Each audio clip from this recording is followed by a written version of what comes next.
Hello students, तो आज की इस वीडियो में आज मैं कक्षा 11वीं वाले विद्यार्थियों को प्रश्नावली 1.5 के आगे के प्रश्नों को बताने वाला हूँ। और एक चीज मैं आपको और बता दूं कि आप लोग अभी मुझसे आगे चल रहे होंगे, है ना? क्योंकि ये अध्याय 1 है। इसके बाद अध्याय 2, अध्याय 3 इन सभी को पढ़ाना पड़ेगा, है ना? तो मुझे पढ़ाने की जरूरत नहीं है। मैंने पहले ही इन सभी का वीडियो बना दिया है। जिनको भी अपने टीचर से आगे जाना है वो लोग प्लेलिस्ट में जाके कक्षा जो 11वीं का क्लास है उन्हें देख सकते हो। तो टोटल 1 से लेके 18 अध्याय तक के बन चुके हैं। 18 अध्याय रनिंग में है। ये मैं आपको बार-बार बता रहा हूँ। तो जिस किसी को भी गणित के 1 से लेके 17 तक कंप्लीट देखना है वो 17 तक देख सकता है। और आप लोगों के अपने सिलेबस के बारे में तो पता होगा कि कौन-कौन से अध्याय को छोड़ना है। तो वहाँ पे बस आपको उन्हीं अध्याय को छोड़ देना है। हर साल जो है वो नया सिलेबस जारी होगा, फिर उनमें से किसी अध्याय को ले लिया जाएगा। इसलिए मैं पूरा के पूरे अध्याय को कंप्लीट किया हूँ, है ना? तो कंप्लीट जो किया हूँ उनमें से सिर्फ आपको उन्हीं अध्याय को छोड़ना है जिन-जिन अध्यायों को सिलेबस से हटा दिया गया है। तो आप लोगों को अध्याय 5 से लेके अध्याय 11 तक के छोड़ देना है। फिर 12वां से आप आगे कंटिन्यू पढ़ सकते हो। तो जितना भी अब तक के वीडियो बना है, उन सभी वीडियो को देखना है तो प्लेलिस्ट में जाइए और प्लेलिस्ट में आपको उसका लिंक मिल जाएगा। ठीक है? तो चलो अब क्लास स्टार्ट करते हैं। ये जो अध्याय है ये जो सेट्स वाला अध्याय है ना, समुच्चय, इसको मैं रिप्लेस कर रहा हूँ क्योंकि मैंने पहले इसे नवबोध से बनाया था और नवबोध का मैं सिर्फ एक ही अध्याय पढ़ा पाया था। उसके बाद मेरे पास प्रबोध का बुक है तो प्रबोध की बुक से मैं इसे कंटिन्यू करते गया। तो प्रबोध के बुक से मैं आप लोगों को कंटिन्यू पढ़ाते जा रहा हूँ। तो आप लोगों को बस पढ़ते जाना है, ठीक है? ज़्यादा कुछ नहीं, पढ़ते जाना है। नवबोध प्रबोध में ज़्यादा डिफरेंस नहीं है, बुक बस अंतर रहेगा, बनाने के तरीके और हर चीज़ ऐसा ही रहेगा, ठीक है?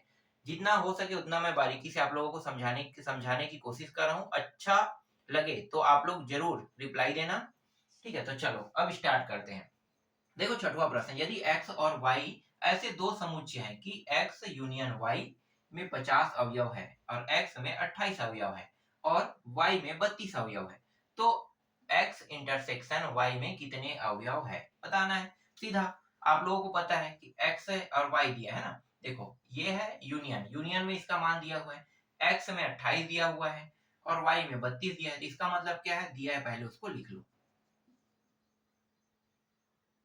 x यूनियन y और आगे में क्या लगाना है, आपको n लगाना है, ठीक है? ये रहा 50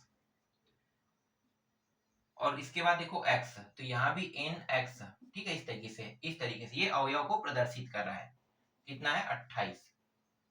फिर n y, इसका भी मान दिया हुआ है, कितना है, 32। जो मान नहीं दिया है वो ये है, x इंटरसेक्शन y, n लगा दो, इसका मान नहीं दिया, इसका मान ज्ञात करना है। तो सूत्र आप लोगों को पता होगा। सूत्र है, देखो अब इसी को बना लेते हैं सूत्र में। ए बी वाला आपको पता है ना, तो ए बी की जगह में एक्स वाई दे दिया है। तो भाई एक्स वाई दिया है तो सूत्र तो वही रहेगा, बस यहाँ पे उसे रखना है। तो रख देते हैं। तो एक्स यूनियन वाई बराबर N X plus N Y minus, इसको माइनस में रखते हैं, एन एक्स इंटरसेक्शन वाई। इसका मान कितना है, 50, तो 50 यहाँ पे रखो। इसका मान कितना है, 28 और इसका कितना है, 32। एन एक्स इंटरसेक्शन वाई, इसका कोई मान नहीं दिया तो जैसा वैसा इसको रख देंगे। तो ये 50 इन दोनों को जोड़ देते हैं, तो जोड़ने पर कितना होगा, देखो 28 और 32 है ना, हाँ ठीक है, 28 और 32, ज्यादा थोड़ी दे दिया गया, मैं देख लेता हूँ एक मिनट। 28 और 32, हाँ ठीक है, 28 32 है ना। तो ये हो गया 2 और 8 शून्य, 3 और 2 5, 6 है ना। 3 2 5 और एक हासिल करें 6, फिर minus N X intersection Y.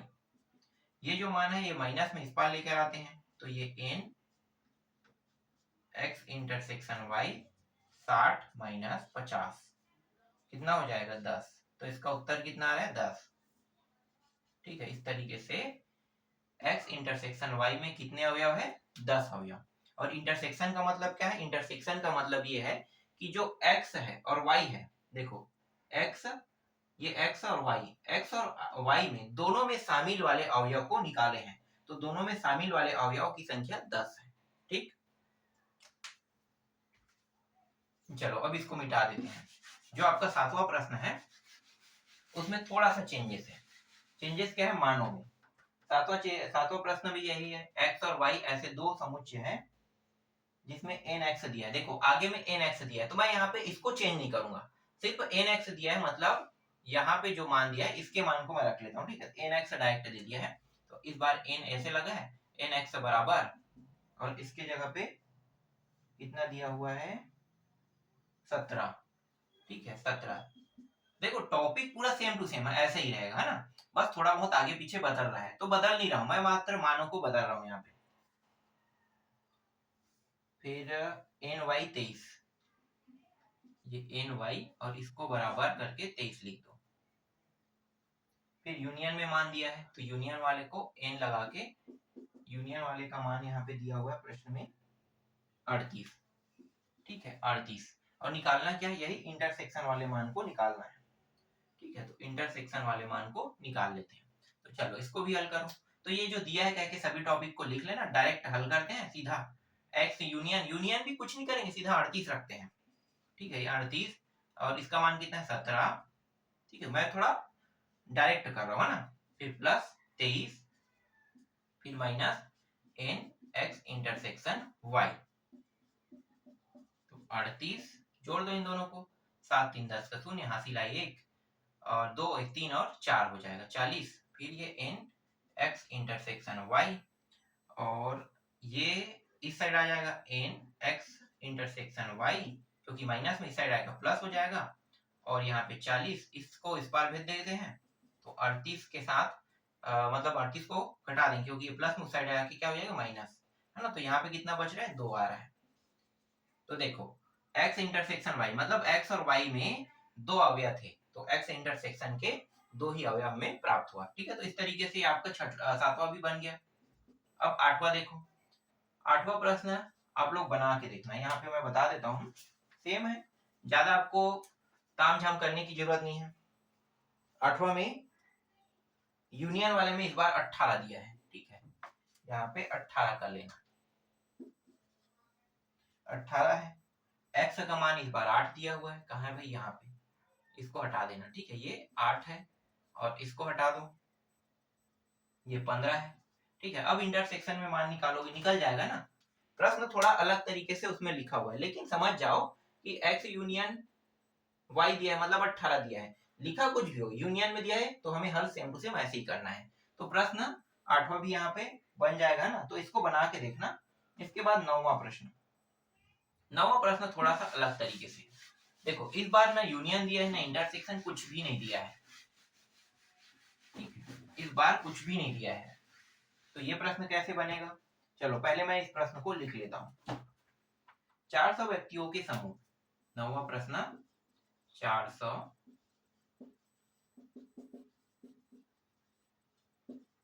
समूह में 250 हिंदी तथा 200 अंग्रेजी बोल सकते हैं। 250 हिंदी तथा 200 अंग्रेजी बोल सकते हैं।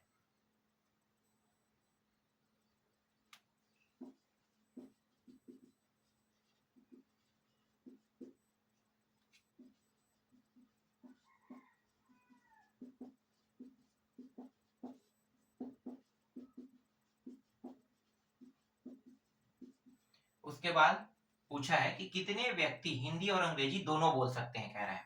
तो देखो 400 व्यक्तियों का समूह है, यह मतलब क्या है, समूह मतलब यूनियन। ठीक है, तो यहाँ पे दिया हुआ है यूनियन, अब आप इसको एक्स वाई रखो या फिर ए भी रखो, तो यहाँ पे मैं इसे एक्स वाई ही रख लेता हूँ क्योंकि यहाँ पे एक्स वाई में बना रहे हैं ना। तो यहाँ पे दिया है कह के, दिया है 400 व्यक्तियों का समूह, यहाँ पे लिखो 400 व्यक्तियों का समूह। ठीक है, समूह इसको क्या मानेंगे, 400 व्यक्ति समूह को एन एक्स यूनियन वाई। ठीक है, बराबर 400। ठीक है, इस तरीके से 400 लिख दो, या फिर व्यक्तियों के समूह इस तरीके लिखो, इसको इसके माना और इसके बराबर कितना है 400 है, इस तरीके से। ठीक है, हिंदी बोलने वाला, अब लिखो हिंदी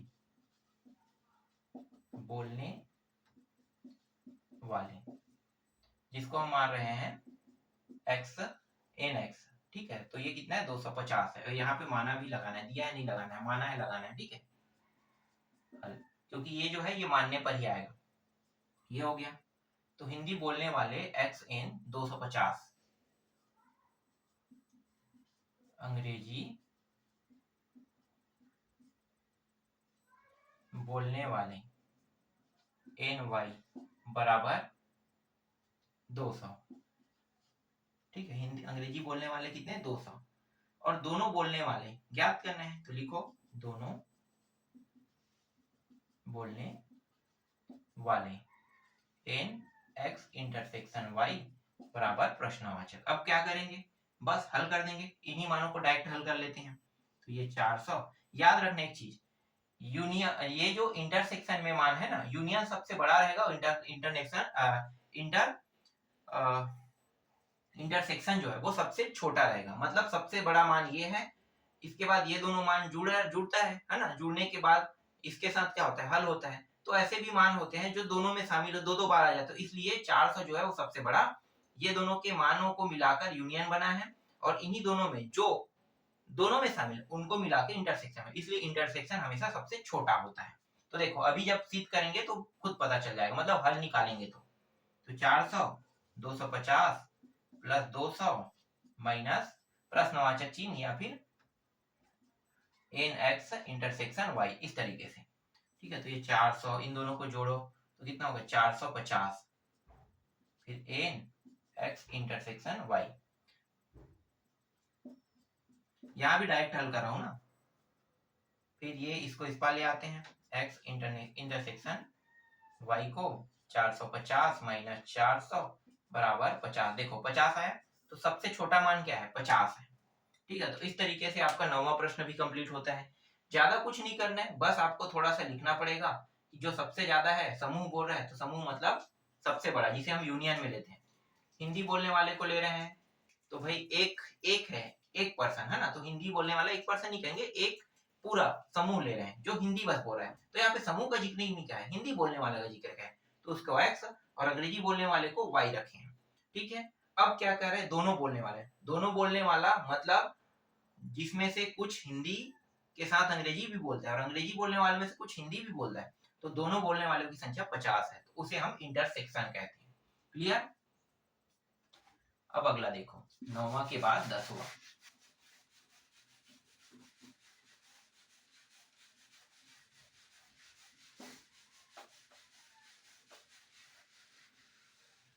ठीक है, ये वाला बदल लेते हैं,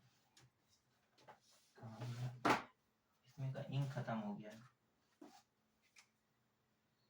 ओह कहाँ रख दिया मैं सेकंड स्केच का, मिल गया।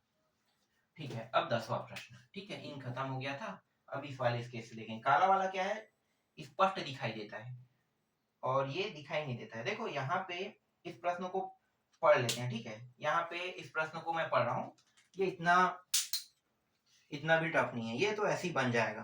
देखो 10वां प्रश्न क्या है, यदि S और T दो ऐसे समुच्चय है, जैसे कौन सा प्रश्न था, चलो S और T कह रहे हैं ना, यहाँ पे लिख लेते हैं, S और T क्या है, दो ऐसे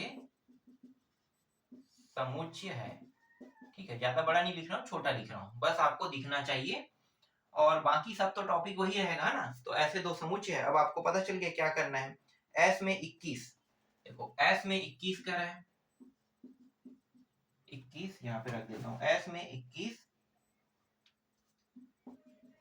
T में 32 और S इंटरसेक्शन T में 11 अवयव है, तो S यूनियन T में कितने अवयव होंगे।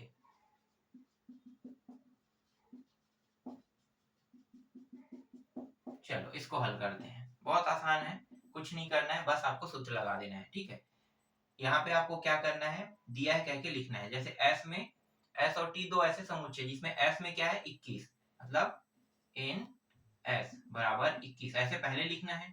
ठीक है, उसके बाद टी इस तरीके से कितना है टी में 32, फिर एन इंटरसेक्शन वाला एस इंटरसेक्शन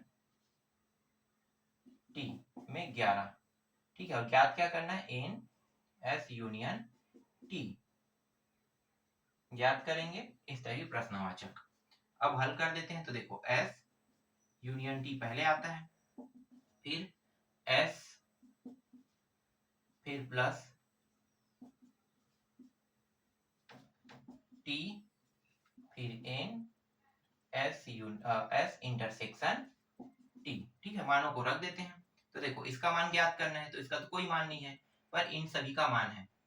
इसका 21 है, प्लस 32 है, और इसका कितना है 11 है। हल करो, तो ये दोनों को हल करेंगे तो ये हो जाएगा 2 और 3, 3 2 5 माइनस 11, 11 को घटा देंगे तो ये 2 और ये 4, 42। तो ये एस यूनियन टी का मान कितना आ गया, 42 आया। यही क्या है, आपके 10वें प्रश्न का उत्तर है। ठीक है, 10वां प्रश्न इस तरीके से देखो, एकदम सरल और सिंपल तरीके से हल हो गया। ठीक है, अब 11वां देखते हैं। 11वां में अगर थोड़ा बहुत यहाँ पे चेंज रहेगा तो मैं चेंज कर दूंगा। इस बार एक्स और वाई कह रहे हैं।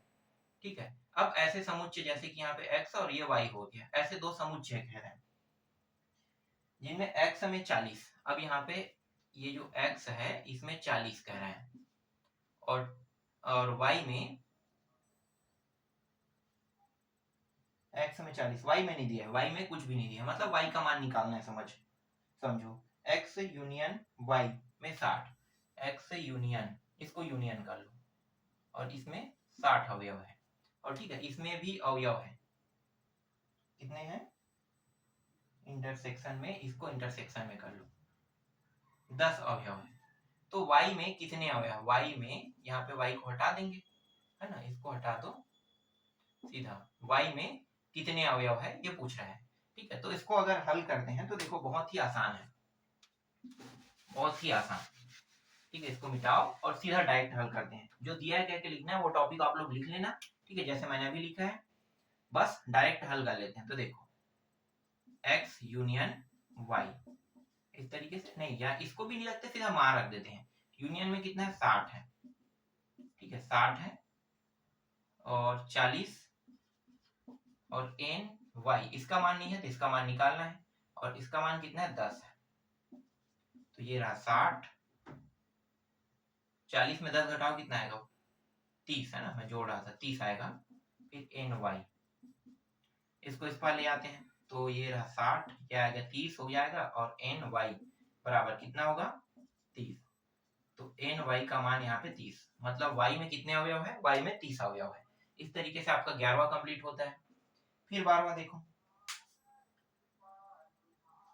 12वां कॉफी वाला है। ठीक है, तो वीडियो लंबा बन रहा है, तो 12वां से मैं आगे के प्रश्नों को आप लोगों को अगले वीडियो में बताऊंगा। तो आज की क्लास यहीं पे रोकते हैं। ठीक है, 12वां प्रश्न से मैं आगे की जितने भी प्रश्न है उसको नेक्स्ट वीडियो में बता दूंगा।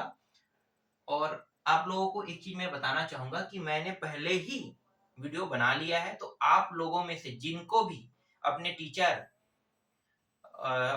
के द्वारा पढ़ाए गए जो भी क्लास चल रहा है उनसे आगे बढ़ना है, तो आप लोग उन वीडियो को पहले ही देख सकते हो, है ना। तो ऑलरेडी बना हुआ है, मैंने शुरू में भी बोला था यही टॉपिक लास्ट में भी बोल रहा हूँ।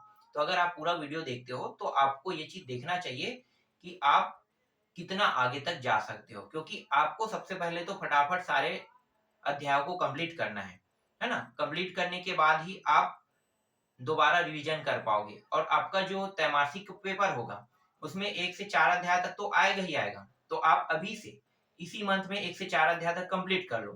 फिर 12वां अध्याय से आपको पढ़ना है, तो 12 13 14 बना हुआ है, 3 अध्याय और खींचने हैं आपको 14 तक के, तो आपका कौन सा हो जाएगा, त्रैमासिक का हो जाएगा। फिर आप आगे बढ़ोगे 15 16 17 18, है ना, 19 20 20 तक के जाना है आपको। तो 20 तक के आप जाते हो तो आपका द्वार्षिक का हो जाएगा। फिर 5 अध्याय बचेगा, 5 अध्याय को आप फाइनल के लिए तैयारी करना। तो इस तरीके से आप तैयारी भी कर सकते हो।